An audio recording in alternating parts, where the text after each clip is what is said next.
The Badge to the Bone podcast contains adult language, mature themes, psychological nudity. Viewer discretion is advised. The opinions expressed here are ours and ours alone. Buckle up.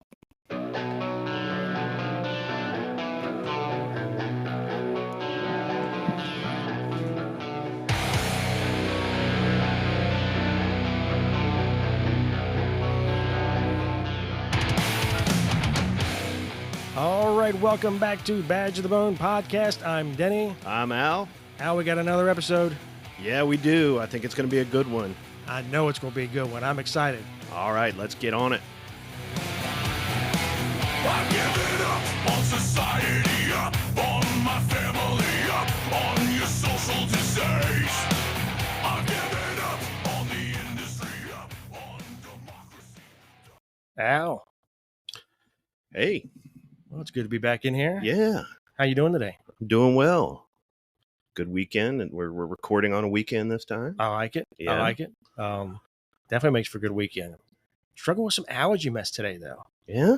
Yeah, kind of stuffy. I think maybe the cool evenings and then back to the blazing heat has wreaked havoc with my already horrible allergies. But otherwise, But show must go on. Yeah, and you're doing it right because you're not out there putting yourself in the allergies. I can look outside and I can see your youngest hard at work.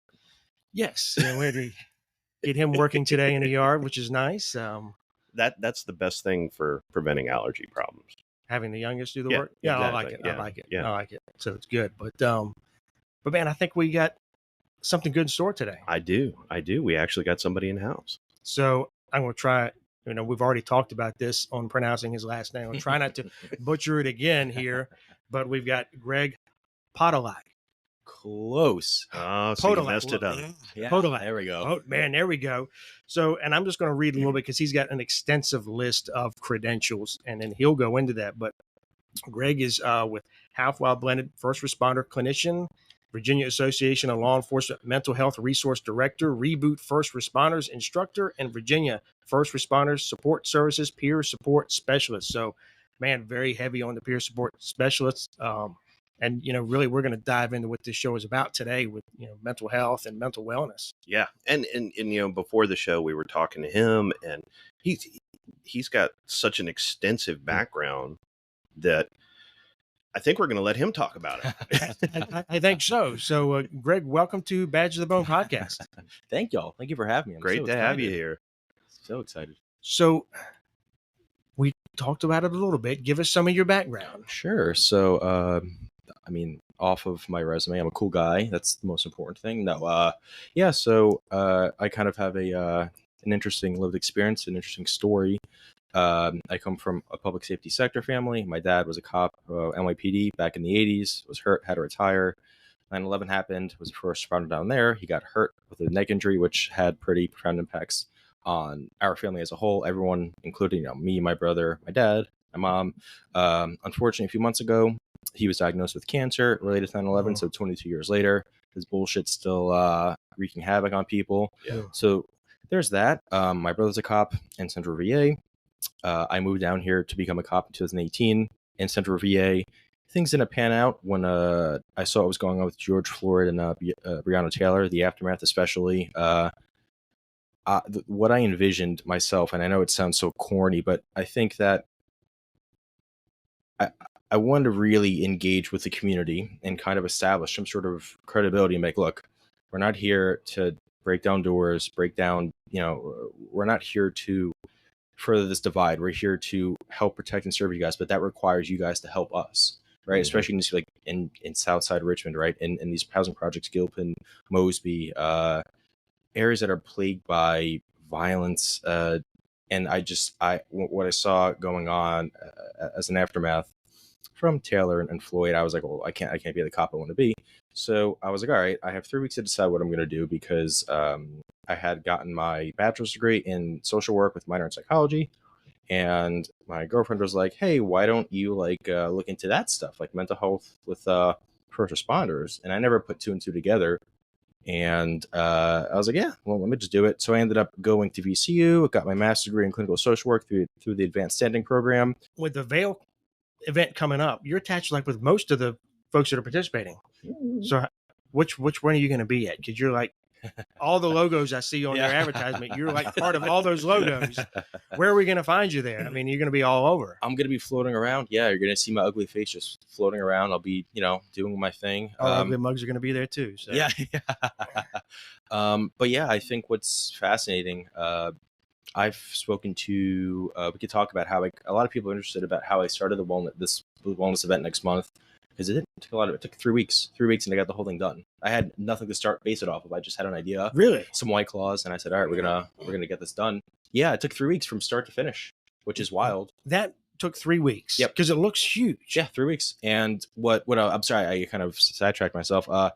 I've spoken to people. We have people coming from out of state. We have someone from Georgia, Alabama, one from Carolina, 2 from DC, Arlington border, as well as many in Central VA, but even out west, like Harrisonburg, things like that. We have a wide spectrum of people coming. And what I find really, the goal is to do it 2 to 3 times a year. And this could look like many different, we're doing it at 511 in Short Pump. And again, this is going to be informational, solely based on informational. Again, fundraising, donations, raffles allowed. Let's talk. And again, it's such a niche thing. People are like, yeah, just tell us when and where. We're good. Well, it's encouraging that there was so much positive response. I think I'm hoping that's a sign that there is progress being made, Oh yeah. I mean, Greg's here today and he's young enough to be my kid. but again, you go back to, when we started our careers, and these were not a wellness event. They go, what the hell is a wellness event? What the hell is wellness? Is that eating salad and vegetables and stuff? Yeah. What is a wellness event? Yeah. So that's amazing. Yeah. It really is. I mean, these conversations just weren't had. And we're excited to be there. Oh, we're thrilled. Yeah. I mean, awesome. I didn't know our logo was going to be on the t-shirt. Oh yeah. I love it. I got one. I've got one coming. I can't wait till it's here. I'm probably going to wear it out wearing it every day. Well, I think that, again, like I love that y'all are so willing. And I think that, again, we have to redefine and reimagine what wellness looks like. There's something pretty fucking cathartic about going to a pile, whether it's being a guest or just listening, to be like, oh crap, people have gone through what I've gone through. Oh, yes, cool. Yes. And I think that, again, redefining what wellness looks like. This is a form of wellness, in my opinion. I will die on, this is the hill I'm willing to die on, making the argument that this is a form of wellness that could help public safety. Well, and this project, what we're doing right now with this podcast, I mean, it's cathartic for us. It is. I mean, it really has been. We enjoy it just on that aspect. We kind of started in that, hey, well, if only 2 people listen, if mom and dad are the only ones that are listening, Mm-hmm. and so we are getting something out of it ourselves. But that's not been the case. So we've had a lot of really good support. Yeah. So we talked earlier about some other things you were doing, Mm-hmm. and there's kind of a project you're working on with law enforcement agencies. Mm-hmm. And I can't remember if it was strictly law enforcement, just Mm-hmm. any first responder agency, but I think it had along with you participating. Mm-hmm. Can you talk about that a little bit? Yeah, for sure. So in my last semester of grad school, I collaborated with Richmond Ambulance Authority, excuse me, and I was on an ambulance with them for close to 6 months, on an ALS and a BLS crew, doing overnights twice a week. So I was literally up for 24 hours back to back and going straight to grad school. So the amount of burnout and just weird things that happened. But yeah, essentially, one of the things that I want to do personally, and this is also ties into the wellness event, it's really important to have a presence with public safety, whether it's police, fire, comms, corrections, nursing, retired, auxiliary. Even if you were in a department where nothing happened and you're just doing overnights, even just disruption in sleep cycle is going to have an impact on you. It just is. That's just how the brain works, right? Brain and body work. So that is something that has always, been really particular area of interest. I'm also kind of a sadist. I love adrenaline and chaos. I do. I can tell you horror stories from Richmond Ambulance, seeing people with their faces blown off, like it's nothing, having people die in front. Sure. Yeah. Wild stuff. And again, this is like second nature to these people down there, unfortunately, this is their way of life. But the absurdity of it is what, not so much even like the graphic nature of things that I've seen, but the absurdity of it is what kind of, I can't process. The fact that, I'm sorry, I'm kind of going off on a tangent. I'll get back to the fact that someone could lose their life in a housing project at 17. I'm 28, because of drugs or gang, like it's my turf. Like I can't, it doesn't make sense to me. And Right. it's good that you bring that up, because I think that is a a contributing factor to trauma is that why? Yeah. There's got to be a reason. Yeah. Why did that happen? It makes absolutely no sense whatsoever. Mhm. It makes it And- hard to categorize or to process it Yeah. in your mind if you don't have that why or anything behind it. It's just, you can't, like I say, it doesn't make Yeah. sense. No, and It doesn't make sense. and that's the screwed up nature of this, right? If you were to actually like step away and process this, you're going to come out and say this is just violence. Like this is Mhm. violence, breakdown of society, family, government failure, etc. That's not good, right? That's really shitty. But if you don't process it, then what? Like, you know what I mean? Like there's no winning from it. Obviously processing it's better than not. I used to, like, for me personally, because I was up for 24 hours back to back, just seeing nothing but death. I have coined acknowledging, not processing. So I would just acknowledge, oh yeah, this is a person with their face blown off. This is the person that was holding my hand when they died, whatever the case may be. This is the mom who's crying in front of us Mhm. because they lost their son. Oh yeah, it sucks. Move on. Cool. What am I going to eat for lunch today? Because you have to. You literally have to do that. It's one of two, and it's really unfortunate.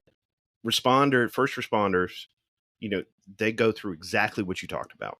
And then they go home, they get whatever sleep they can get, Mhm. and they wake up and they're having to be spouse, they're having to be dad, you know, they're having to go to soccer practice, and it's like nothing happened. And oftentimes I think you don't have that ability to process Mhm. because you Yes. don't have the decompression time. Yes.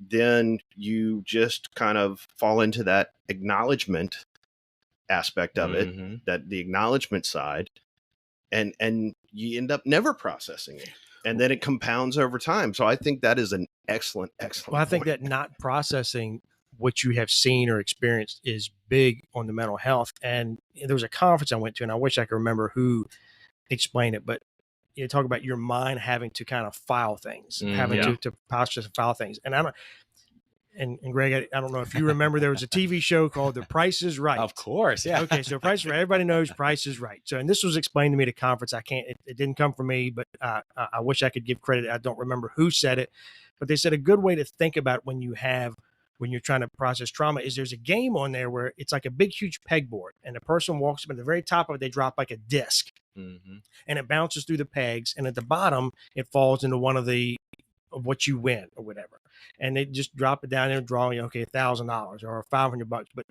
every now and then you'll see when they'll drop that disc and it'll bounce back between the pegs and it'll get caught, Mhm. it'll get stuck. And they said that's what's happening.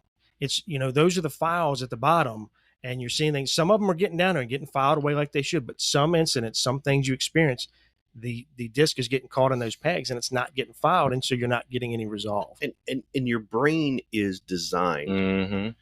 to try to make Yep. sense of everything, Yeah. to try Yeah. to make structure Yes. out of things that you are experiencing or that you're seeing. There's a concept, for example, called pareidolia, and it's, you just see shapes or colors, and your mind automatically wants to make that into a face Mm. Sure. Yep. because that's how your mind wants to make order out of chaos. Right. And Sure. if it can't make order out of chaos, Yeah. the problems start.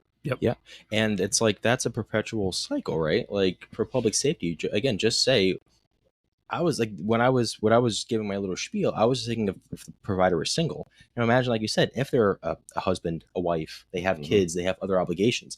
Again, you don't have the time, and that kind of goes back to like, if you process it, if we process what happened, Yep. it's going to make you feel really shitty, sad, and hate the world. If you don't, it's not good either. So it's really, that's why people like me exist. People like me exist to help navigate through, because I know what it's like. I've gone through the motions of, again, seeing the worst of humanity on many occasions. I know the sleep deprivation, the adrenaline spikes, dumps. I'm sorry. So one of the things that I want to do, so my title right now, in addition to all the stuff that we talked about earlier, those are all VALE. I'm all volunteer, like VALE, Reboot, Peer Support. That's all volunteer.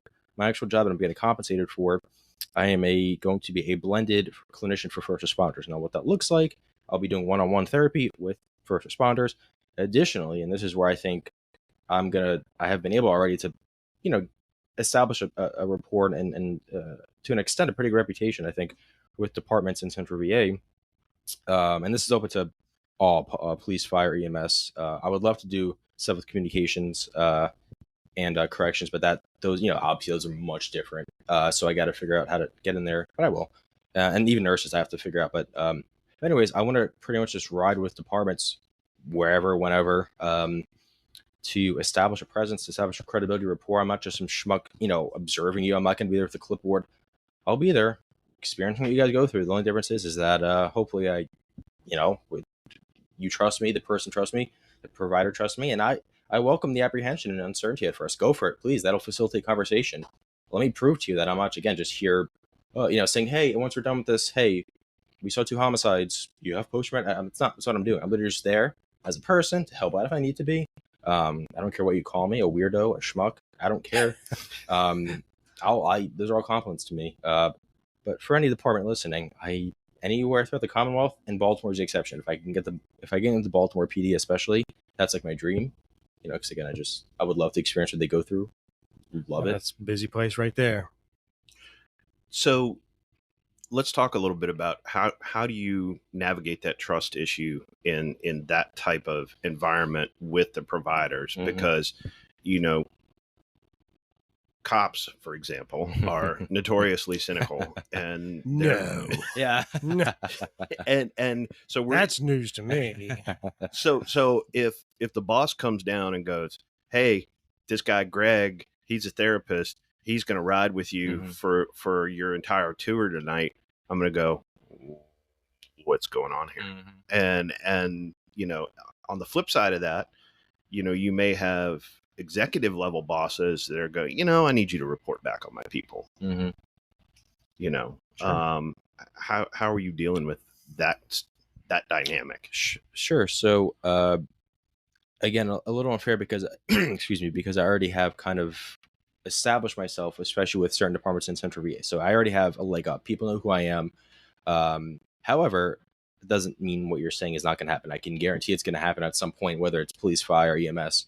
With fire, all they do is cook. I don't like just talking. They have sleepovers. They have sleepovers and They do. They cook chili and so that'll be the easiest one. Pillow fights, mustaches. Go to the grocery store and make sure the list gets all taken care of. Make sure they buy everything. Anytime I see where I live, especially, there's a bunch of grocery stores, and I always see the local house come, big burly guys, mustaches, tats, and they have a small grocery list, and it just makes me laugh. I always laugh. I'm like, yeah, this is but yeah, no, I'm like, oh, all you firefighters out there, just relax, settle down. We still love you. Yeah, but we got to pick on you.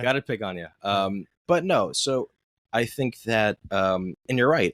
One of the many things that I've heard many criticisms about public safety as a whole, their interactions with mental health professionals, whether it's a psychiatrist, psychologist, therapist, whomever, a chaplain, and what becomes pretty apparent to me rather quickly, and they don't say this out loud, but what I pick up is that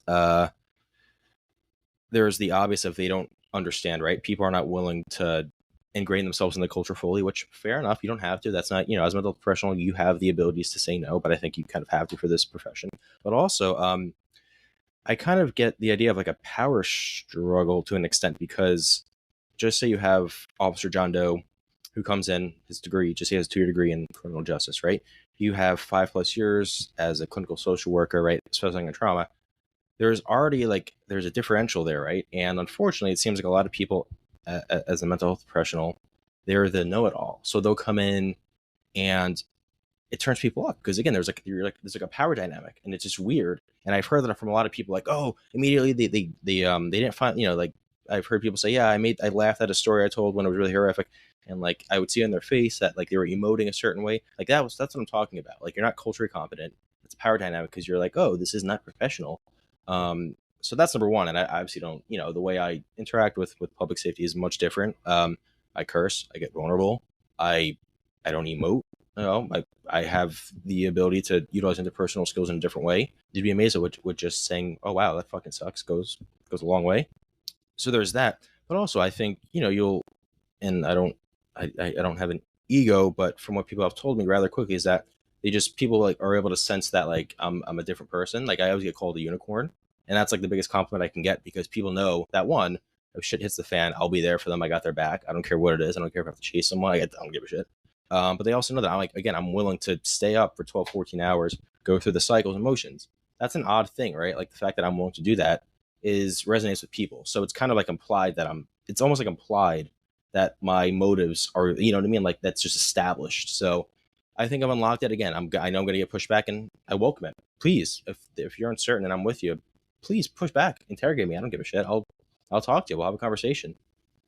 Well, I mean, I will say that you definitely don't, trying to figure out the right way to, you don't come across as a therapist. Yeah. And I don't mean that in a negative way. You come across as a regular guy. Yeah. Regular fellow. Yep. And I do think that goes a long way with particularly your first responder, particularly the cops. I mean, Yep. and I speak because that's most of my experience, but if you come up, if right off the bat they're feeling therapist, it's already like, okay, Yep. I don't want to say the wrong thing, or man, is he riding with me because I'm getting ready to be on admin leave, or what? Well, exactly. You have to yeah. have that. Yep. You have to build that trust. Yep. I think you have to navigate that like you said, that power imbalance or perception of power imbalance.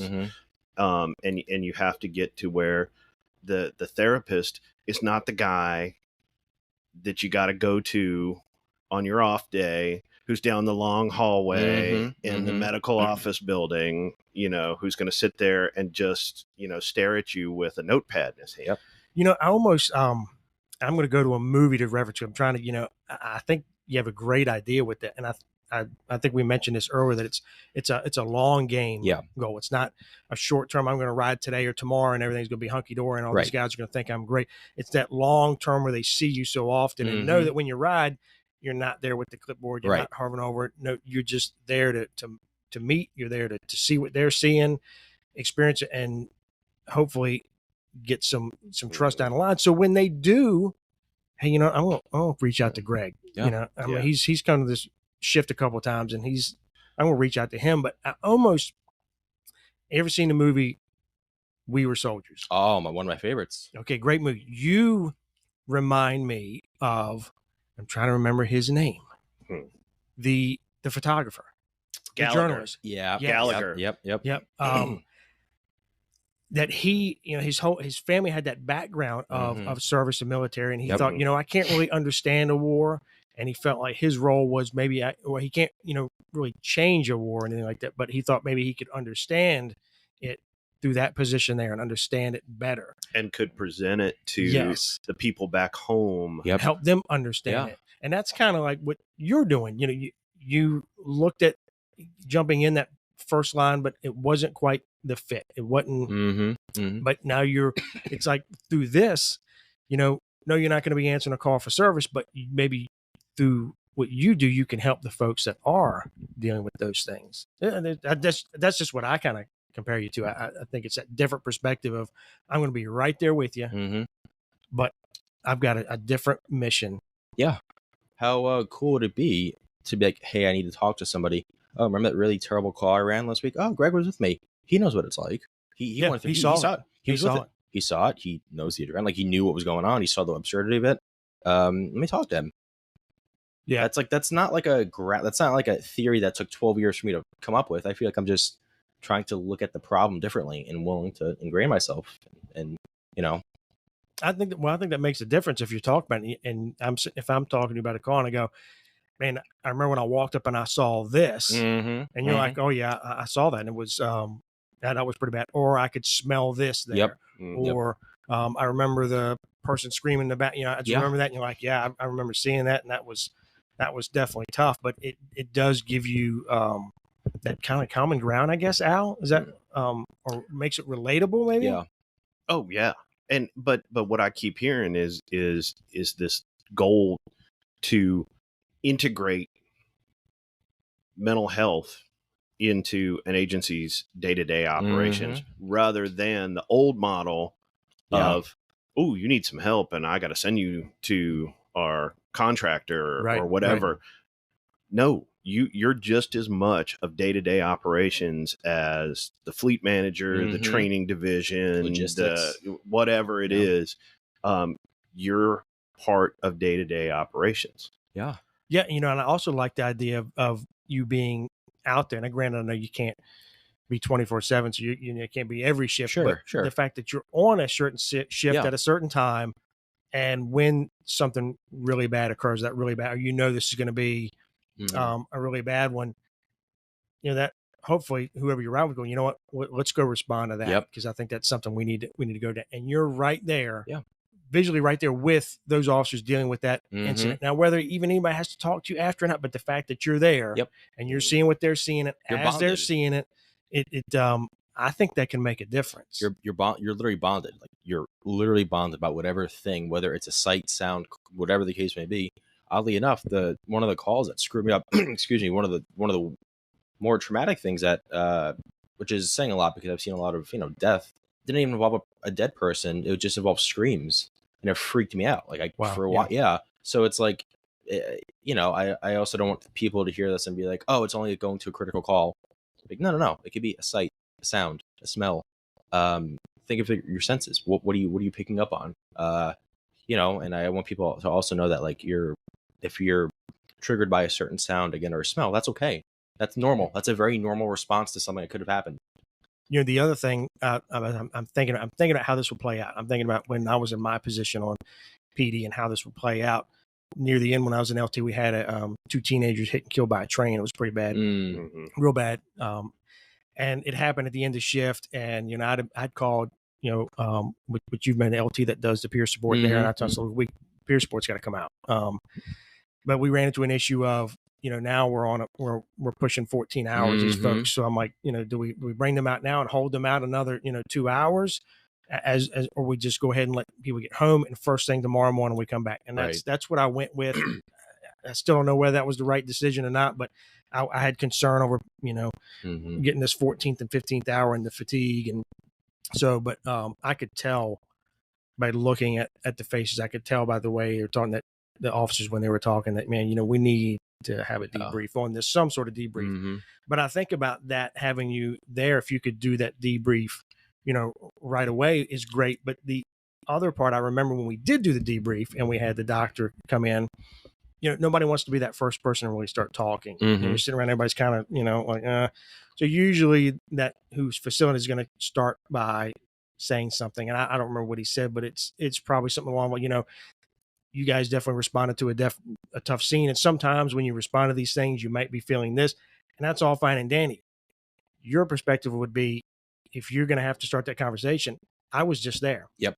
So, okay, I know it's tough. Let me tell you what I saw. Yep. Or let me tell you what I experienced. And that is, as opposed to the outside guy telling people what you may be experiencing, I'm going to tell you what I experienced. Yep. And that's going to get that conversation going. Yeah. But that puts a question up. Okay. Okay. So I'm not saying this is what I think. I'm just, go ahead. I've worked around enough command staff level people to know this question is going to come up.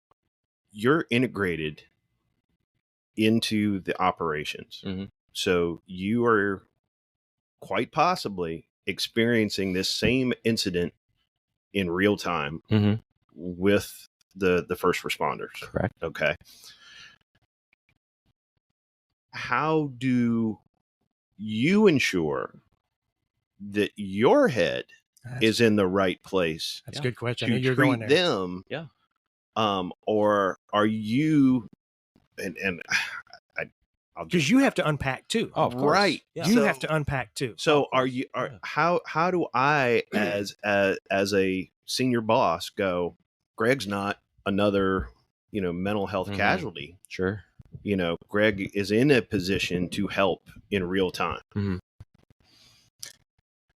So a couple things that my brain kind of just goes to immediately. One, you're absolutely right. Like that's the most valid. And if there's one question I'd want a soup to ask me, it's that. Like, how do you make sure you're good so you help our providers? Yeah, fair game.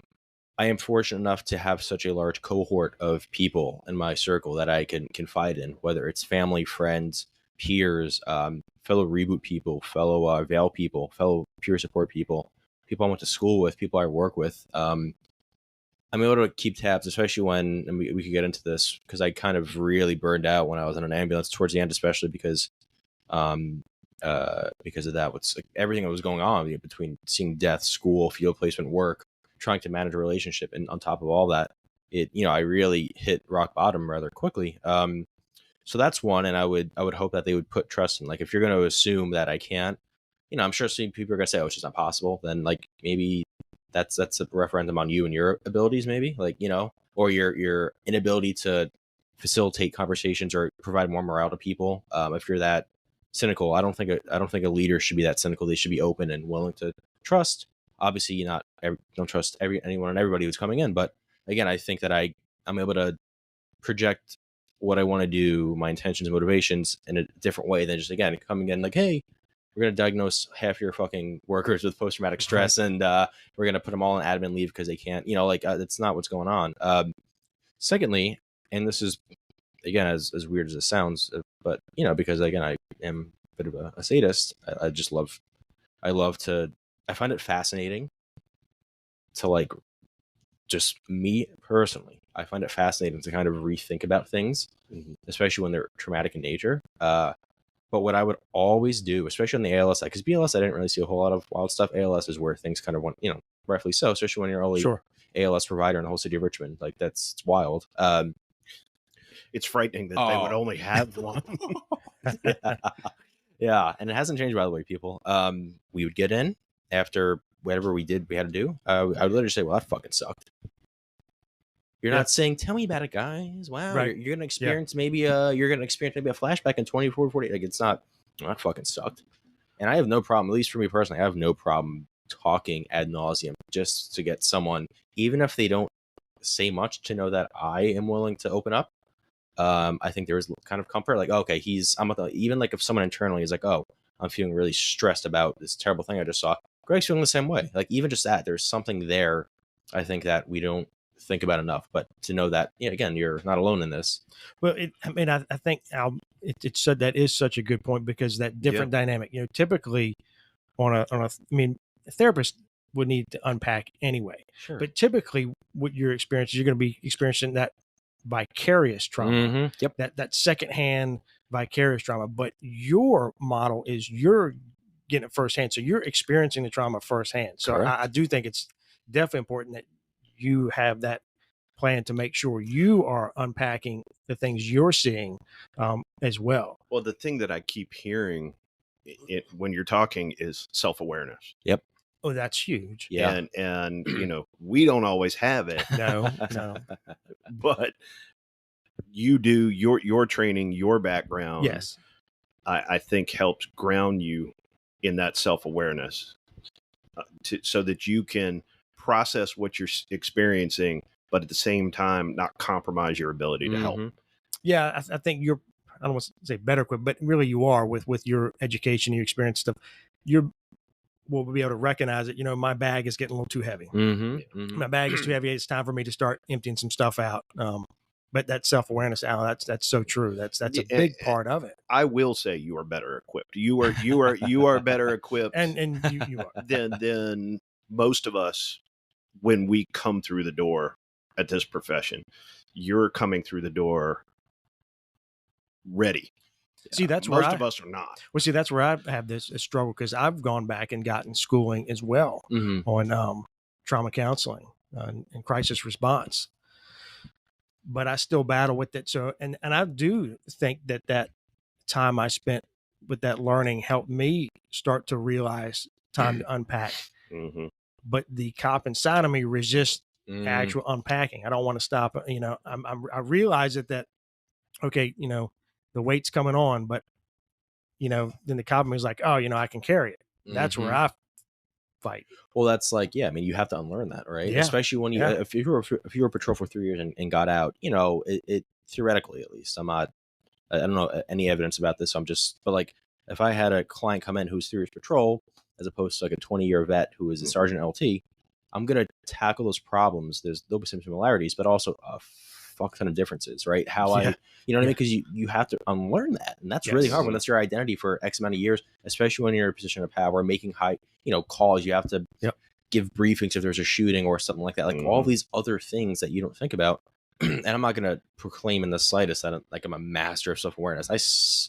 I struggle with it, but I recognize that I have a lot of interest in hobbies, and I try to exploit that, whether it's a 10-minute thing and doing something, or 30, or taking a whole day, and again, I think that if I could help people see that it's not linear, wellness isn't linear. Again, it could be, I did peer support with a guy who literally would metal detect at beaches not, but it's like scoop stuff up of beaches looking for sea glass Mhm. and make ornaments out of jewelry out of it. Well, that is a Like- conversation that we've had more than once here about the importance of having people and things and activities that have nothing whatsoever to do Yep.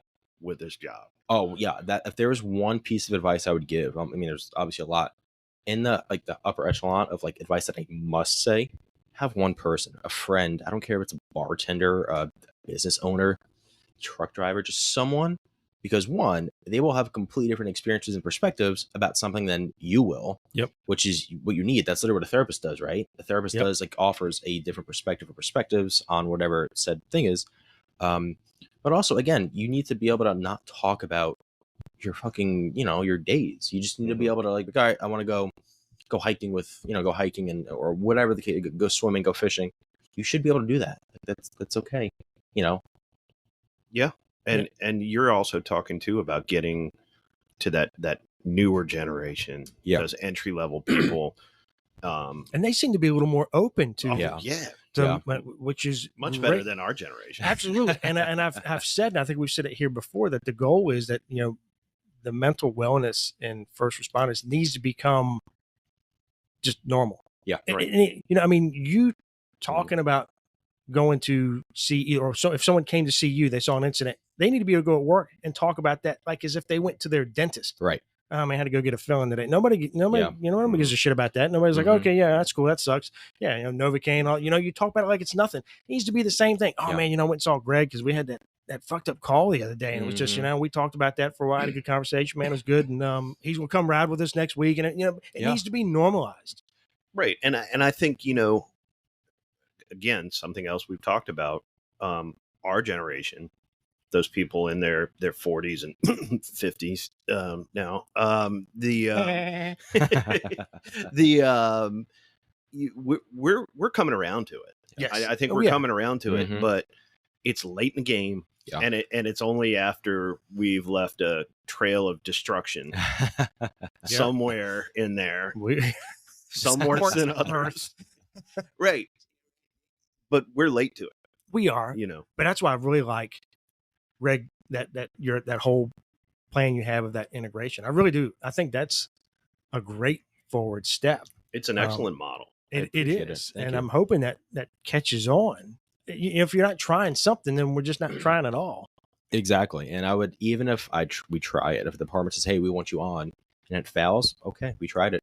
I commend you so much for, putting investment in not even just me, but the model, the idea.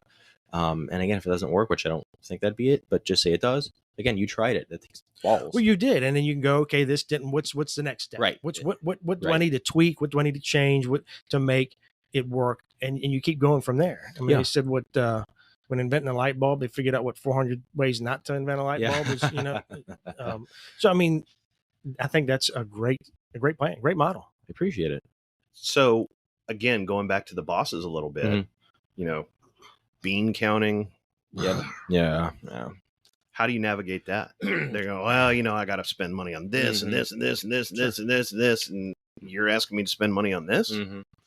Well, and this is all based on the personality of the person as well as the backstories, right? If I'm going through a department that's riddled in low morale, maybe just that they have a peer support team or a SISM team and like they're known for leaks, I will be much more straightforward and blunt about what their intentions and motivations are. And I want them, the soup, whoever I'm speaking to say it. That's something I also just do when I do peer support. But it's a really effective tool because if you're going to sit here, just say, I speak to Chief Prophet and I say, hey, I mean, Well, yeah, that's a scary thought. it's a very scary thought, but that's why it's hypothetical. Just I say, hey, Chief Prophet, I know that, there was a bunch of criticals in the past couple months, a lot of uptick in homicides. And and it seems like you had 10 people resign. What are your thoughts on that? I want to know what your thoughts are, why things are happening, ways to improve it. And even just based off of your responses, that's going to dictate how I respond. So I can't have one definitive answer, but what I would say is that it's all going to be based on the person, the backstory, the department, and what I'm hearing, what I'm perceiving. But I really need the person I'm speaking to give me something so I could be able to identify what they're saying and figure that out. If they're going to sit here and say, again, this all depends on the personality of the person, but if they're going to sit here and say, I don't want to spend money, there are many variants of how to say this, but I'd be like, so you're going to put a cost on your officer's well-being or provider's well-being. And if you're going to say, yeah, just own up to it. If that's like truly your perspective, I don't like it at all, but I respect you enough to admit it. Which is not a whole lot of respect, but if you're willing to just be honest, say, hey, I don't want to invest because I don't care. That sucks. It's terrible, but at least you're being honest about it. I understand that the other component of this is all about money. You can be the most forward thinking, hey, we want to have, all these cool things, but when it comes down to money, obviously that also throws a monkey wrench into things. So yeah, I don't have one specific way. It's all contingent on the person, the surrounding circumstances, whether again, it's morale, things that I've heard, recent events, things of that nature. High incidences of unjustified use of force. Yep. Excessive call outs, like sick call outs and things like that. Oh my gosh. Yep. Yep. Big Response times. Yep. Yeah. I mean, like there are so many things that we don't, again, like you said, call outs, response times, even just the way they interact with the normal civilian population. Those are small Complaint levels. Yep. To some extent. Right. And that's what and those things to me, at least, like as a different perspective, that I go, oh, okay, something's going on. I hope that some of this comes back to the long game as well, Mm-hmm. where if you're doing this work with an agency and it's going well and the agency really enjoys it, you're provided that they are, reaping the benefits from it and it's going well. Those chiefs, they all talk. They all go to conferences, go to meetings, stuff like that. And that's what it takes is that one chief go, this is the program we started over here and it has been phenomenal. We've got phenomenal feedback and, there is a cost, but it's money well spent because it's been so great. And then the chief goes, oh, really? Well, give me the card from that or give me the card. Here you go. Here's who you contact. And then it kind of spreads from there, hopefully. And the places that are resistive to spend the money or don't want to spend the money, like say, oh, well, yeah, I'm going to put a cost on it and that's out of our cost. Maybe they start to rethink and go, well, okay. you sell it as a cost savings. You're going to spend money up front. Yeah, it's one more thing that you got, one more bill you got to pay every month. But, think of the money you're going to save with, reducing your sick call outs. Such a good point, Al. That's such a good point. You're dealing with, defending your officers when they've done something they probably shouldn't have. And now it's, on the 6 o'clock news. Well, and I think that's why some agencies are being progressive because they are seeing that it does save those things. So, what's interesting is that like y'all are saying, well, I completely agree with everything it's saying, right? There's the literal cost, right? There's literal monetary value, but there's also the emotional cost, right? Again, if you having just say an officer takes their life because just for the very many various reasons that they would want to take their own life, you have to go to that funeral. Then you have to work, like the bad PR from it, everything, the morale it's gonna. So forget about like the actual literal costs that you're, there is the emotional and the psychological, and then there's could be guilt associated. There can be all these other fallouts. So there are a lot of unintended consequences aside from just the paying for it physically, that could happen as well. Yeah, I would hope that as a law enforcement executive or leader, your goal would be to do everything you can to ensure the health and wellness of your employees. Really with the suicide stuff like that, I would want to go to sleep knowing that I am doing everything that I can feasibly do. We are doing everything as an agency.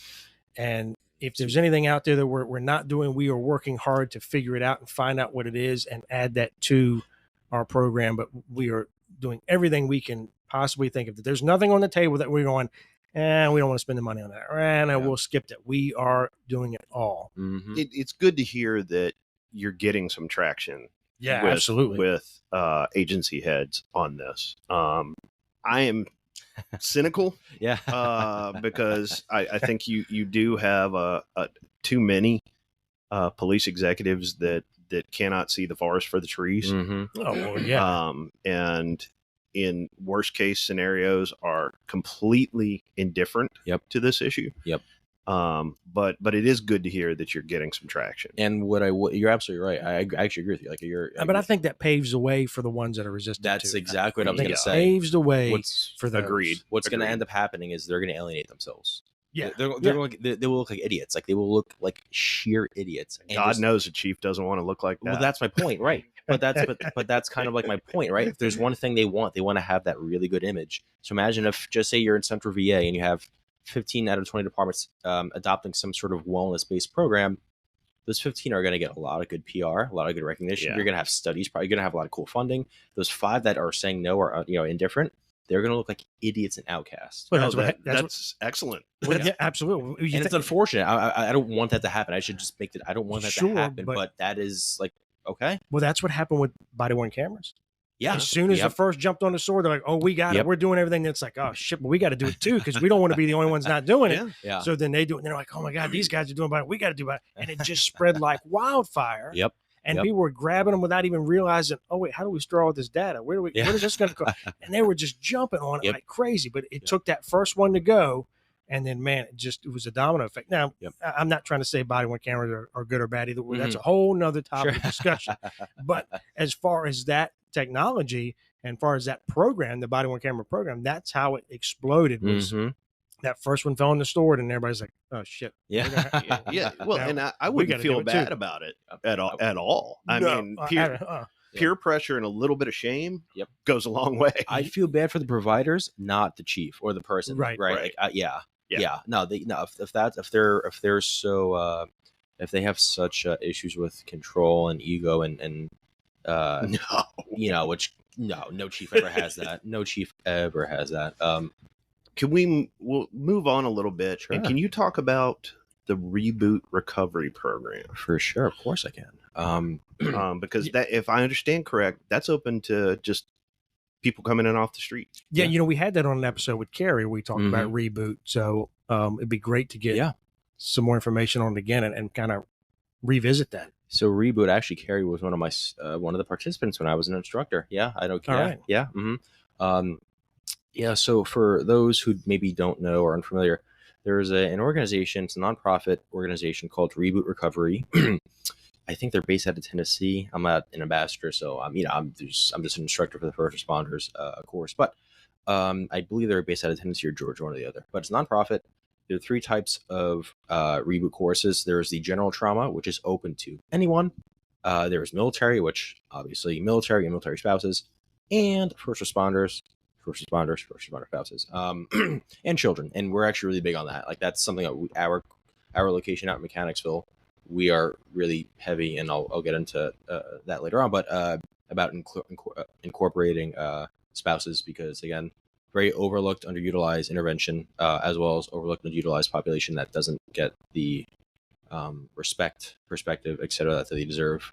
They're kind of just sitting there watching their partner deteriorate in various ways. But anyways, with reboot, it's in its truest form, and I'm making that distinction because there are hybrid modalities that we're exploring. But it's a 12-week course. It is semi-structured. It is faith-based. Now, our specific location is held at a church. I understand that could be off-putting, but to put into perspective, I usually use I kind of talk about a visual, but if you have a paradigm of people who are religious, spiritual, whatever label you want to put on it, if one side you have that person that wakes up and they want to like go out of their way, like they're going to devote time, money, and effort to like spite a higher power, that person's not going to do well in reboot. On the flip side, if you have that person where they have to pray 30 times a day to their higher power, they probably won't do well either in the class. As long as you're not on either end of that spectrum, you're fine. We've had agnostic, spiritual, unsure, religious, semi-religious, pretty religious. What's also interesting is that for the instructors, that kind of is reflected too, right? You have instructors like myself who, if anything, I'd say more spiritual. If anything, you have instructor that is like, I go to church, but I don't pray. Like you have one that is pretty religious, and that also works with the people who are taking the course, because then you could figure out, hey, this instructor resonates with me more because he has more of a faith-based thought process, and that's really cool. It's 12 weeks long in its truest form. Each week there is one chapter that we discuss. We discuss all different types of trauma, ego, identity, purpose. Weeks 11 and 12. Week 11 is write your story. Week 12 is share your story. There are so many trickle downs from reboot, and I should also mention, just because I haven't, the one that we teach, it is free, it is confidential, 0 rank, no obligation to y'all. All we ask is that you show up to the first one. If you go to the first one and for whatever reason, scheduling, you don't like it, you're not ready, you get to keep the book, and I will personally be harassing you. Not harassing, but I'll be following up just say, hey, are we good? Anything I could do outside of reboot? You just want to meet up, grab coffee, whatever. typically what happens, and again, we get into heavy stuff rather quickly. Usually about week 2, week 3, that's when like we start unpacking that. That we start slowly taking the body, the plate carriers off. We start undoing the straps. We start taking the plates out. We start undoing the Velcro. And again, you'll see the people. You'll see it in their face, in their both verbal and nonverbal cues, body language, posture, whether they're fidgeting. You'll see them starting to work through this stuff in process. And I know we were talking about this like before this podcast started, but I feel very comfortable in making this generalization. There are 2 types of people, by and large, that will attend the first responder reboot course. There's the person who's already in services, such as therapy. Maybe they're on meds, maybe they're doing whatever, and they're looking to just maybe continuously work through post-traumatic growth, meet new people who have similar experiences, as well as just learn new tools. Then the other person is the person who just wants to get their feet wet, and that 1 of 2 things happens to that person. Either they excel in the class because they caught it early, or they do terrible and they end up not going to the course at all because they caught it early. Like 2 different and like people, the person that does caught it early, they're like, okay, I've come to terms that, hey, I have some stuff going on. I had a shitty childhood. I've run some terrible calls. Need some help. The other person's like, no, like almost like a denial response. Like, no, we're not. I'm good.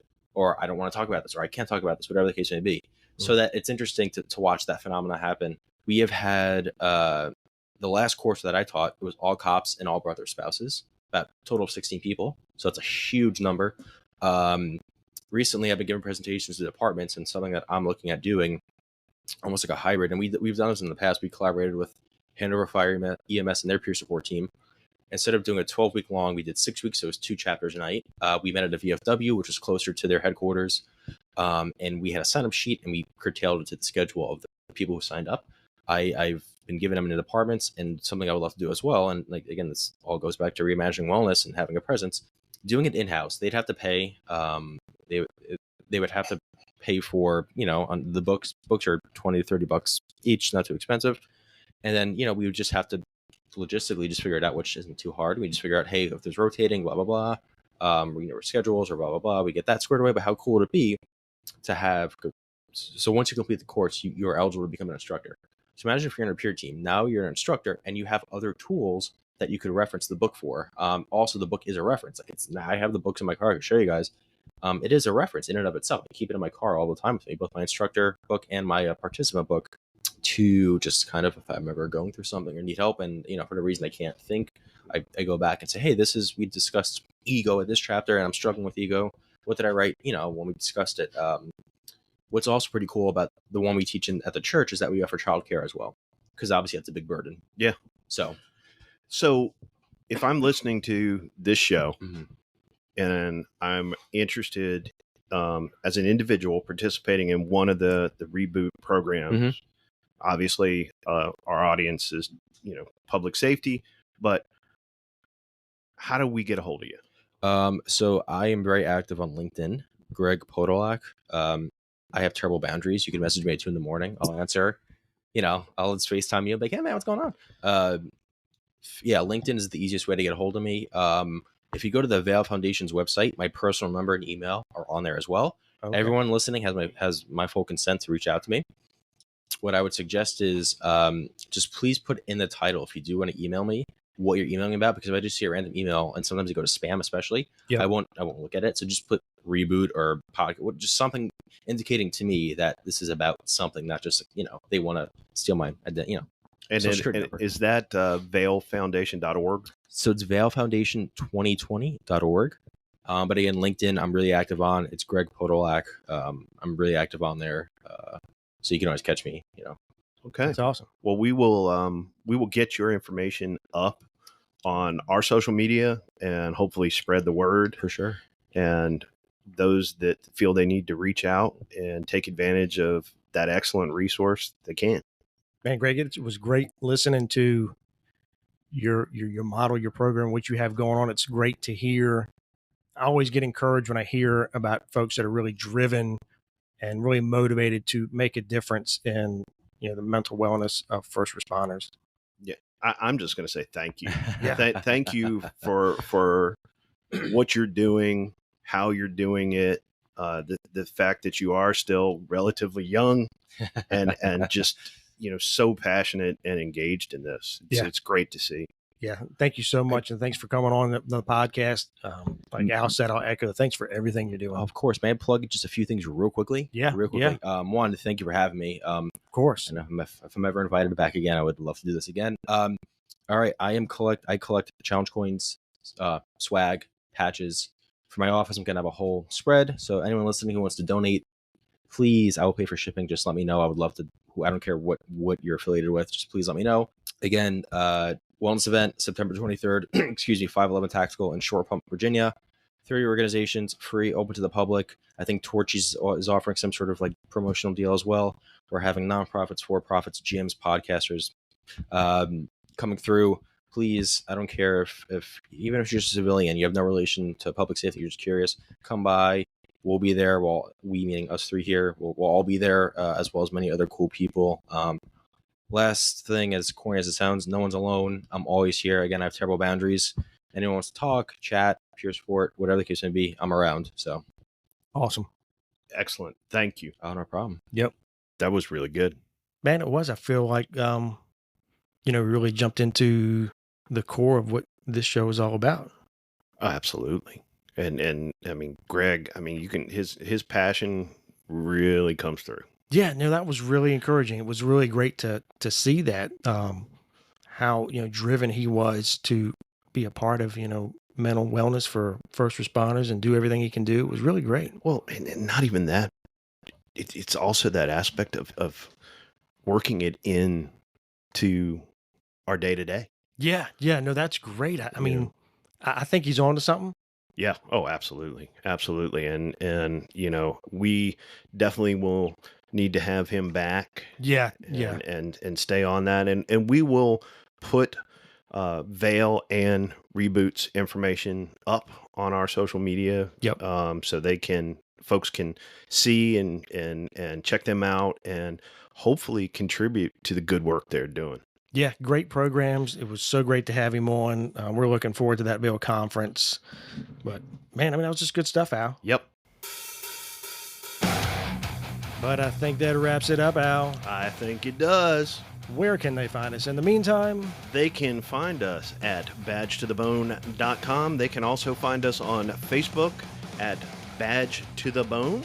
Also, shoot us an email at wearebadgetothebone@gmail.com. We are badgetothebone@gmail.com. But until then, be safe and be well.